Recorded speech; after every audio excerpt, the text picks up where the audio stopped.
ಮೂಡ ಮಾರ್ಗ ಇದೆಯಲ್ಲ, ಮೂಡ ರೋಡು, ಆ ರೋಡ್ಗೆ ಇಟ್ಕೊಳ್ಳೋಕ್ಕೆ, ಯಾಕಂದರೆ ಮೂಡ ಹಗರಣಗಳ ಮಾರ್ಗ, ಸಿದ್ದರಾಮಯ್ಯ ಮೂಡ ಹಗರಣಗಳ ಮಾರ್ಗ ಅಂತ ಇಟ್ಕೊಳ್ಳೋಕ್ಕೆ.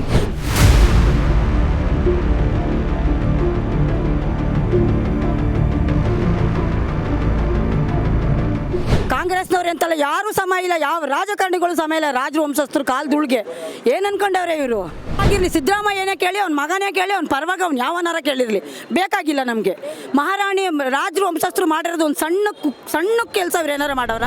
ನಮ್ಮ ಮುಂದಿನ ಯುವ ಪೀಳಿಗೆ ಹೆಮ್ಮೆ ಪಡೋಂಥ ಕೆಲಸ ಇವನೇನು ಮಾಡಿಲ್ಲ ಸಿದ್ದರಾಮಯ್ಯ. ಖಂಡಿತ ಅವ್ರ ಹೆಸರು ತೆಗೆದುಬಿಟ್ಟು ಇವ್ರ ಹೆಸರು ಇಡೋದೇನು ಬೇಕಾಗಿಲ್ಲ. ಯಾರಿಗೂ ಇಷ್ಟ ಸ್ಥಳ ಒಂದು ನರಪಿಳ್ಳ, ಒಂದು ಬೋಬಾ ಬೋಳೋ ನಾಯಿಗೂ ಇಷ್ಟ ಇಲ್ಲ ರೀ ಅವ್ನ ಹೆಸರು ಇಡೋದು, ಸಿದ್ದರಾಮಯ್ಯನ ಹೆಸರು. ಏನ್ರಿ ಮಾಡಿದ್ದಾರೆ ಅವರು? ಪ್ರಿನ್ಸಸ್ ರಸ್ತೆಗೆ ಖಂಡಿತ ಸಿದ್ದರಾಮಯ್ಯನವ್ರ ಹೆಸರು ಇಡೋದು ನಮ್ಗೆ ತುಂಬ ಒಂಚೂರು ಇಷ್ಟ ಇಲ್ಲ. ಯಾಕಂದರೆ ಆ ರಸ್ತೆಗೆ ಇವ್ರ ಹೆಸರಿಡೋ ಯೋಗ್ಯತೆ ಇವ್ರಿಗೇನು ಇನ್ನೂ ಬಂದಿಲ್ಲ. ಅವ್ರೇನು ಅಂಥ ಅಭಿವೃದ್ಧಿ ಕೆಲಸಗಳಾಗಲಿ, ನಮ್ಮ ಮುಂದಿನ ಯುವ ಪೀಳಿಗೆ ಇದು ಸಿದ್ದರಾಮಯ್ಯನವ್ರ ರಸ್ತೆ ಕಂಡ್ರಿ ಅಂತ ಹೇಳ್ಕೊಂಡು ತಿರ್ಗಾಡೋ ಅಂತ ಗನಂದಾರಿ ಕೆಲಸ ಇವ್ರೇನು ಮಾಡಿಲ್ಲ. ಮೈಸೂರು ಇನ್ನೂ ತುಂಬ ಬೆಳವಣಿಗೆ ಆಗ್ತಾ ಇದೆ. ಅದು ಯಾವ್ದಾದ್ರು ಒಂದು ಹೊಸ ರಸ್ತೆ, ನಿಮ್ಮ ರಾಜ್ಯದಲ್ಲಿ ತುಂಬ ದುಡ್ಡಿದೆ, ತುಂಬ ದುಡ್ಡು ಸಂಪಾದನೆ ಮಾಡಿ ಇಟ್ಕೊಂಡಿದ್ದೀರಾ, ಆ ದುಡ್ಡು ಖರ್ಚು ಮಾಡಿ ಹೊಸದೊಂದು ರಸ್ತೆ ಮಾಡಿ ಅಲ್ಲಿಗೆ ನಿಮ್ಮ ಹೆಸರು, ನಿಮ್ಮ ಹೆಂಡತಿ ಹೆಸರು, ನಿಮ್ಮ ಮಕ್ಕಳ ಹೆಸರು, ಮೊಮ್ಮಕ್ಕಳ ಹೆಸರೆಲ್ಲ ಇಟ್ಕೊಳ್ಳಿ. ಮಹಾರಾಣಿಯವ್ರ ಹೆಸರು ತೆಗೆದುಬಿಟ್ಟು ನಿಮ್ಮ ಹೆಸರು ಇಡೋ ಅಂತ ಗನಂದಾರಿ ಕೆಲಸ ನೀವೇನು ಮಾಡಿಲ್ಲ ರೀ. ಯಾರು ಆಗಿರಲಿ, ಸಿದ್ದರಾಮಯ್ಯನೇ ಕೇಳಿ, ಅವ್ನ ಮಗನೇ ಕೇಳಿ, ಅವ್ನ ಪರವಾಗಿ ಅವ್ನು ಯಾವನಾರ ಕೇಳಿರಲಿ, ಬೇಕಾಗಿಲ್ಲ ನಮಗೆ.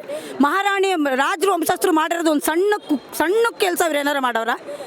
ಅವ್ರ ಋಣನ ನಾವು ಎಷ್ಟು ಜನ್ಮ ಆಯ್ತದ್ರು ತೀರ್ಸೋಕ್ಕಾಗಲ್ಲ ರೀ. ರಾಜವಂಶಸ್ಥರು ನಮಗೆ ಕೊಟ್ಟಿರೋದು ಶಾಲಾ ಕಾಲೇಜುಗಳಿರ್ಬೋದು, ಯೂನಿವರ್ಸಿಟಿ ಇರ್ಬೋದು, ಕ್ಯಾರಿಯಸ್ ಇರ್ಬೋದು, ಕೆಲವೊಂದು ಹಾಸ್ಪಿಟ್ಲ್ ಇರ್ಬೋದು, ಕ್ಯಾರಿ ಹಾಸ್ಪಿಟ್ಲ್ ಎಷ್ಟು ಕೆಲಸಗಳು ನಮಗೆ, ಅವರು ಎಷ್ಟು ಜನ್ಮ ಆಯ್ತದ್ರು ಅವ್ರ ಋಣ ತೀರ್ಸೋಕ್ಕಾಗಲ್ಲ. ಇವರು ಅವ್ರ ರಸ್ತೆ ಅವ್ರ ಹೆಸರು ತೆಗೆದುಬಿಟ್ಟು ಇವ್ರ ಹೆಸರು, ನಮ್ಮ ಮುಂದಿನ ಯುವ ಪೀಳಿಗೆ ಹೆಮ್ಮೆ ಪಡೋಂಥ ಕೆಲಸ ಇವನೇನು ಮಾಡಿಲ್ಲ ಸಿದ್ದರಾಮಯ್ಯ. ಖಂಡಿತ ಅವ್ರ ಹೆಸರು ತೆಗೆದುಬಿಟ್ಟು ಇವ್ರ ಹೆಸರು ಇಡೋದೇನು ಬೇಕಾಗಿಲ್ಲ. ಬೇರೆ ಯಾವ್ದಾರು ಒಂದು ಕೆಲಸ ಮಾಡೋಕ್ಕೆ ಹೇಳಿ, ನಾನು ಒಂದು ಸಜೆಷನ್ ಕೊಡ್ತೀನಿ ಸರ್ಕಾರದವ್ರಿಗೆ. ಅವರು ಸಿದ್ದರಾಮಯ್ಯನ ಹೆಸರು ಇಡಬೇಕು ಅಂತ ಆಸೆ ಪಡ್ತಾರಲ್ಲ, ಅವ್ರಿಗೊಂದು ಸಜೆಷನ್ ಕೊಡ್ತೀನಿ. ಈ ಮೂಡ ಮಾರ್ಗ ಇದೆಯಲ್ಲ, ಮೂಡ ರೋಡು, ಆ ರೋಡ್ಗೆ ಇಟ್ಕೊಳ್ಳೋಕ್ಕೆ, ಯಾಕಂದರೆ ಮೂಡ ಹಗರಣಗಳ ಮಾರ್ಗ, ಸಿದ್ದರಾಮಯ್ಯ ಮೂಡ ಹಗರಣಗಳ ಮಾರ್ಗ ಅಂತ ಇಟ್ಕೊಳ್ಳೋಕ್ಕೆ. ಮೂಡಗಾರು ಇಟ್ಕೊಳ್ಳಿ, ಮೂಡ ರಸ್ತೆಗಾರು ಇಟ್ಕೊಳ್ಳಿ. ಯಾಕೆ ಗೊತ್ತಾ, ನಾವು ಆ ರಸ್ತೆ ಗಿಡಕ್ಕೆ ನಾವು ಇವ್ರನ್ನ ಬಿಡೋದಿಲ್ಲ. ಬೇಕಾದಷ್ಟು ಅಯ್ಯೋ 1918ನೇ ಇಸ್ವಿಯಿಂದನೂ ಇದೆ ಸ್ವಾಮಿ. ಅದು ಎಂಥದ್ದು PKTB ಸ್ಯಾನಿಟೋರಿಯಂ ಹಾಸ್ಪಿಟ್ಲು ಕಟ್ಟುವಾಗಲೇ ಆ ರಸ್ತೆ ಕಟ್ಟಿ, ಆ ಕೆಂಪನಂಜಮ್ಮ ಅನ್ನೋರಿಗೆ ಈ ಕಾಯಿಲೆ ಬಂತು, ಸತ್ರು ಅಂತ, ಅವ್ರಿಗಾಗಿದ್ದು ಇನ್ನು ಆ ಹೆಣ್ಣು ಮಕ್ಳಿಗೂ ಆಗಬಾರ್ದು ಅಂತ ಹಾಸ್ಪಿಟ್ಲ್ ಕಟ್ಟಿ, ಹಾಸ್ಪಿಟ್ಲಿಗೆ ಈ ರಸ್ತೆ ಮಾಡಿ, ಆ ರಸ್ತೆಗೆ ಆ ಹೆಸರಿಟ್ಟಿರೋದು. ಅವ್ರ ಕಾಲು ದುಳುಕು ಯಾರೂ ಸಮ ಇಲ್ಲ. ಇವ್ರು ಯಾರೂ ಸಮ ಇಲ್ಲ ರೀ.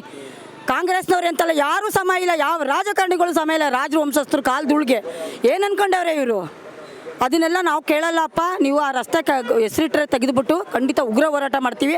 ನೀವು ಅದಕ್ಕೂ ಬಗ್ಲಿಲ್ವಾ, ನಾನು ಸ್ವಂತಕ್ಕೆ ಕಾನೂನು ಹೋರಾಟ ಮಾಡ್ತೀನಿ, ಕೋರ್ಟ್ ಮೆಟ್ಲು ಏರ್ತೀನಿ. ಖಂಡಿತ ನಮ್ಗೆ ಇಷ್ಟ ಇಲ್ಲ, ಸ್ಥಳೀಯ ಜನಗಳಿಗೂ ಕೂಡ ಯಾರಿಗೂ ಇಷ್ಟ. ಸ್ಥಳೀಯ ಒಂದು ನರಪಿಳ್ಳ, ಒಂದು ಬೋಬಾ ಬೋಳೋ ನಾಯಿಗೂ ಇಷ್ಟ ಇಲ್ಲ ರೀ ಅವ್ನ ಹೆಸರಿಡೋದು, ಸಿದ್ದರಾಮಯ್ಯನ ಹೆಸರು. ಏನ್ರಿ ಮಾಡಿದ್ದಾರೆ ಅವರು? ನಮ್ಮ ಮುಂದಿನ ಯುವ ಪೀಳಿಗೆ ಸಿದ್ದರಾಮಯ್ಯನ ಹೆಸರಿಟ್ಟಿದ್ದಾರೆ. ಇದು ಸಿದ್ದರಾಮಯ್ಯನ ರಸ್ತೆ ಅಂತ ಹೇಳ್ಕೊಳ್ಳೋಂಥ ಕೆಲಸ ಏನೂ ಮಾಡಿಲ್ಲ. ನಮ್ಮ ಕೊಪ್ಪಳಲ್ಲಿ ಬರಕಿ ರಾಮಪ್ಪ ವೃತ್ತ ಅಂತ ಒಂದು ಸರ್ಕಲ್ಗೆ ಹೆಸರಿಟ್ಟಿದ್ದಾರೆ. ಆಯಪ್ಪ ಜಾಂಡೀಸು ಅಂತ ಬಂದವ್ರಿಗೆ 10 ರೂಪಾಯಿ ಫೀಸ್ ಇಸ್ಕೊಳ್ದೆ ಫುಲ್ ಫ್ರೀ ಮಾಡ್ಕೊಟ್ಬಿಟ್ಟು ಹೋಗೋರು. ಆ ಹೆಮ್ಮೆಗೆ ನಮ್ಮ ಕೊಪ್ಪಳು ಯುವ ಪೀಳಿಗೆ ಆ ಸರ್ಕಲ್ ಹೆಸರಿಟ್ಕೊಂಡಿದ್ದಾರೆ. ಈಗ ಹೇಳ್ಕೊತೀವಿ ನಾವು, ಬರಕೆ ರಾಮಪ್ಪನವರು ಫ್ರೀ ಜಾಂಡೀಸ್ ಮೆಡಿಸನ್ ಕೊಡ್ತಿದ್ರು, ಅವ್ರ ಹೆಸರು ಇಟ್ಟಿದ್ದಾರೆ ಅಂತ. ಇವ್ನು ಅಂಥದ್ದೇನು ಕೆಲಸ ಮಾಡಿದ್ದಾರೆ ಅಂತ ಇವ್ರನ್ನ ಪ್ರಿನ್ಸಸ್ ಹೆಸರು, ರಾಣಿ ಹೆಸರು ತೆಗೆದುಬಿಟ್ಟು ಇವ್ರ ಹೆಸರು ಇಡಬೇಕು? ಏನ್ರಿ ಮಾಡಿದ್ದೀರಾ ನೀವು? ಎಲ್ಲ ನಮ್ಮ ಜನನ ಬಡತನಕ್ಕೆ ಕಷ್ಟಕ್ಕೆ ನುಗ್ತಾ ಇದ್ದಾರೆ. ಎಲ್ಲ ದರನೂ ಹೆಚ್ಚಿಗೆ ಮಾಡಿ, ಏನು ನೀವು ಸರ್ಕಾರ ಬಂದು ಏನೂ ನೀವು ಕಿತ್ತಾಕಿಲ್ಲ, ನೀವೇನು ಕಿತ್ತಾಕೋದು ಇಲ್ಲ. ನೀವು ಸರ್ಕಾರನ ದಿವಾಳಿ ಮಾಡ್ತೀರಾ. ನೀವು ಯಾವ್ದಾದ್ರು ಒಂದು ಹೊಸ ರಸ್ತೆ ಮಾಡ್ಕೊಂಡು ಅದಕ್ಕೆ ಯಾರ ಹೆಸರನ್ನಾರ ಇಟ್ಕೊಳ್ರಪ್ಪ, ನಾವು ಅದಕ್ಕೆ ಅಡ್ಡಿ ಬರಲ್ಲ. ಈ ರಸ್ತೆಗೆ ಮಾತ್ರ ಖಂಡಿತ ಹಿಡ್ಕೂಡ್ದು ಇಟ್ಟರೆ ನಾವು ಖಂಡಿತ ಕಾನೂನು ಹೋರಾಟ ಮಾಡ್ತೀವಿ ನಾವು.